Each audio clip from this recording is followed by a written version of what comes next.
안녕하십니까. 디딤 영상 시작하겠습니다. 이번 시간에는 조선시대 과학기술의 원리 알아보기가 되겠습니다.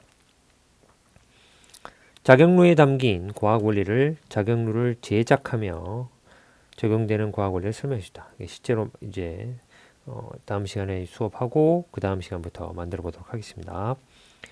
학습 목표는 치구기와 자경루에 담긴 과학 원리를 설명해 주다.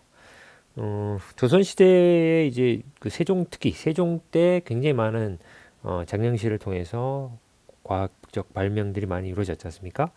그 중에서도 치구기와 자경루에 대해서 중심적으로 한번 보도록 하겠습니다. 치구기, 세계 최초의 우량계죠. 강우량을 측정하는 장치죠. 특징은 이제 빗물을 측정하는 둥근 금속통, 둥글게 생겼죠. 둥글게 금속통이 되어 있고 돌 받침대가 있고 그 위에 통이 올려져 있습니다. 통의 높이는 약 43cm, 지름은 17cm가 되고요. 강수량을 측정한다. 수자원 확보, 농업 생산 향상의 목적이 있었다. 세종 23년에 호조가 치구기 설치를 건의했고 그 다음에 이제 서울과 각도의 군현에 설치가 됐다고 합니다. 치구기의 정리 과학 원리, 이제 여기가 이제 핵심인데 문제 인식이 있습니다. 치구기는 왜 원통형으로 생겼나? 그죠? 여기 보죠. 원통이잖아요. 왜 원통이 생겼냐? 이게 이제 문제 인식이죠. 이 문제 인식에 따른 가설입니다. 가설 어떻게 설정했냐면 원통형 우량계는 직육면체 우량계보다 빗물의 부피를 더 정확하게 측정할 수 있을 것이다. 이렇게 이제 가설을 세웠습니다.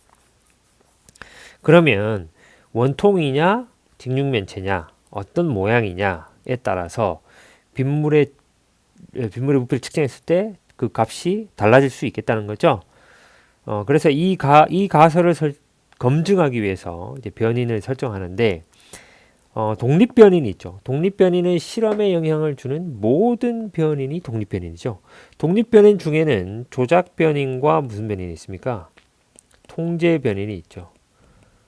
조작의 결과 나오는 것이 이제 종속변인이죠. 이게 종속변인. 선생님 답을 먼저 얘기해버렸는데, 종속변인은 이제, 먼저 조작변인을 알아야 되겠죠. 조작이라고 하면 실험하는 사람이, 의도적으로 이렇게 저렇게 바꿔가는 거, 조작하는 거죠. 말 그대로.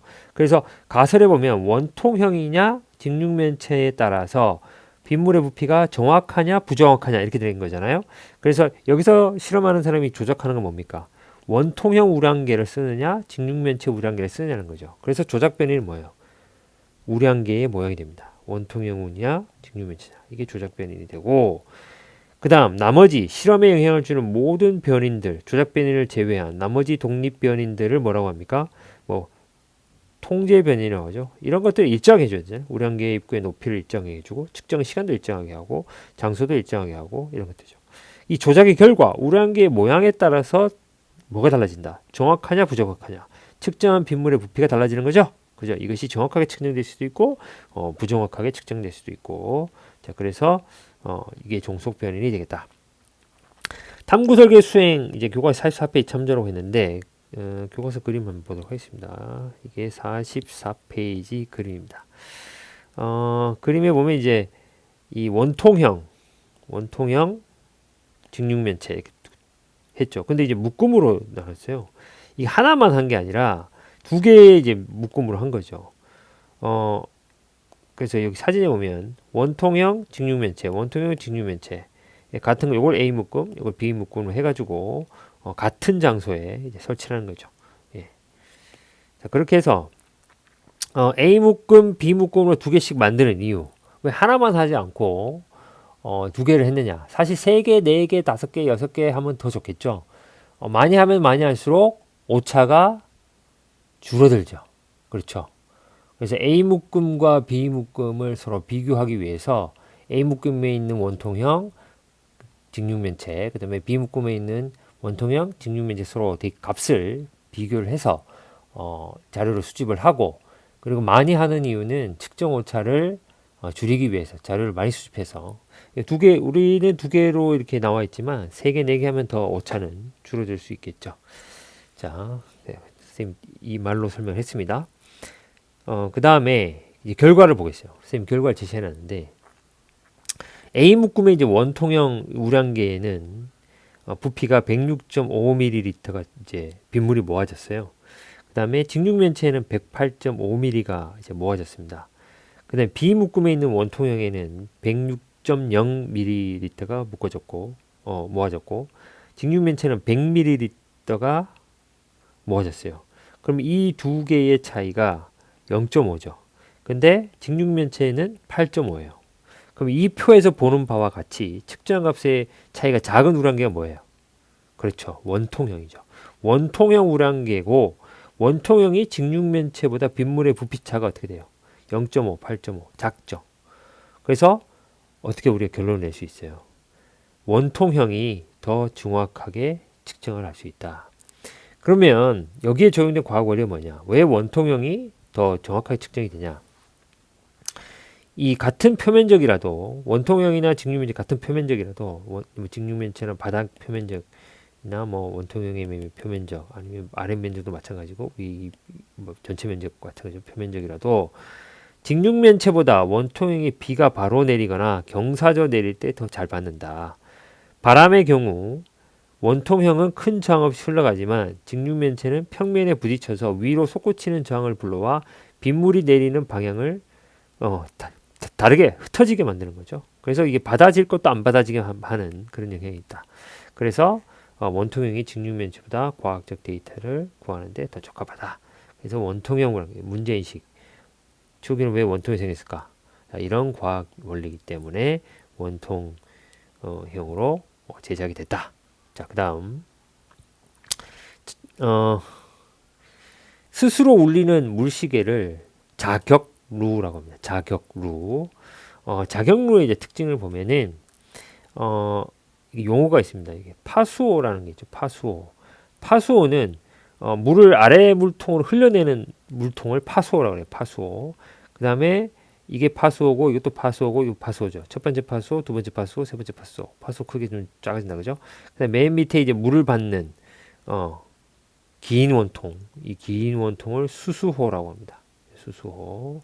그래서 이제 장영실이 이제 만들었지 않습니까? 장영실이 물시계를 만들 때 이 큰 물통 세 개를 큰 물통 하나에서 물이 계속해서 이렇게 흘러나오도록 만들어 놨어요. 예, 근데 마지막에 세 번째 파수호에서 물이 이렇게 들어가죠. 예, 이런 식으로 이제 물이 수수호로 들어가고 이 수수호의 이제 부력에 의해서 이 잣대라고 하는데 이게 떠오릅니다. 쭉 떠오르면서 여기 보면 쇠구슬이 담겨 있는 경첩이 있습니다. 이거를 탁 쳐요. 그러면은 딱 치면 쇠구슬이 뚜루룩 굴러 떨어오죠. 굴러 떨어질 때 이 쇠구슬을 받으면 이 인형이 있습니다. 이 인형이 이 징이나 종이나 북을 치도록 돼 있어요. 그래서 시간을 알려주는 거죠. 예. 그래서 일정한 양의 물이 떨어지는 게 중요하겠죠. 그래서 일정한 시간 간격을 알려줄 수 있으니까 그렇게 이제 만든 게 이제 자격루입니다. 왜 만들었냐? 해시계는 해가 있을 때만 시간을 알릴 수 있잖아요. 근데 이제 이거를 쓰면 자격루를 쓰면 물시계 같은 경우에는 해가 없어도 밤에도 시간을 알려줄 수 있겠죠. 자, 자격루에 적용된 과학 원리 알아보기. 자, 문제인식. 수수호로 떨어지는 물의 양을 어떻게 일정하게 했을까? 요게 이제 문제인식이에요. 요 문제인식에 따른 가설을 어떻게 세웠냐면 작은 파수호. 요게 제일 작은 파수호입니다. 작은 파수호. 작은 파수호의 물 높이를 일정하게 유지하면 수수호로 물은 일정하게 떨어질 것이다. 그러면 여기서 실험하는 사람이 조작 변이는 뭐예요? 작은 파수호의 물 높이를 일정하게 하냐 아니면은 일정하게 안 하냐 이렇게 조작을 했을 때 수수호로 떨어지는 물의 양이 일정하냐 안 하냐를 알아보면 되겠죠. 그래서 이게 조작 변인인 거죠. 그죠? 이게 종속 변인이 됩니다. 일반적으로 가설은 조작 변인과 종속 변인을 합쳐 놓으면 합쳐서 진술하면 가설이 만들어집니다. 앞에 것도 마찬가지잖아요. 예. 원통형 우량계냐 직육면체 우량계냐에 따라서 빗물의 부피가 정확하냐 부정확하냐. 여기 이제 조작 변인, 종속 변인 이렇게 되는 것처럼. 자, 그래서 변인의 설정 보겠습니다. 독립 변인. 파수호의 물 높이를 일정하게 유지하냐 안 하냐. 이게 조작이고 파수호의 모양, 크기, 재질, 수수호의 모양, 크기, 재질, 파수호 배수 구멍의 크기 이런 거죠. 구멍의 크기 이런 것들을 뭐 이런 것들 독립 변인이죠. 통제 변인이죠. 통제 변인. 독립 변인 안에 조작 변인과 통제 변인 있잖아요. 그 다음, 이 조작의 결과 나오는 게 뭐예요? 종속이죠, 종속. 종속이 뭡니까?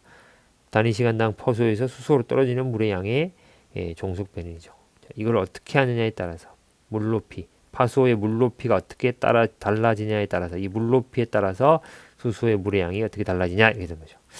탐구 설계 수행인데 이거는 이번 시간 이 수업이 끝나면 다음 시간부터 우리 제작을 하면서 한번 실제로 해보도록 하고요. 예상되는 결론 이제 해보지 않았기 때문에 예상되는 결론을 한번 보면은 파소의 물높이를 어떻게 하면 시간당 수소로 떨어지는 물의 양이 거의 일정하겠습니까?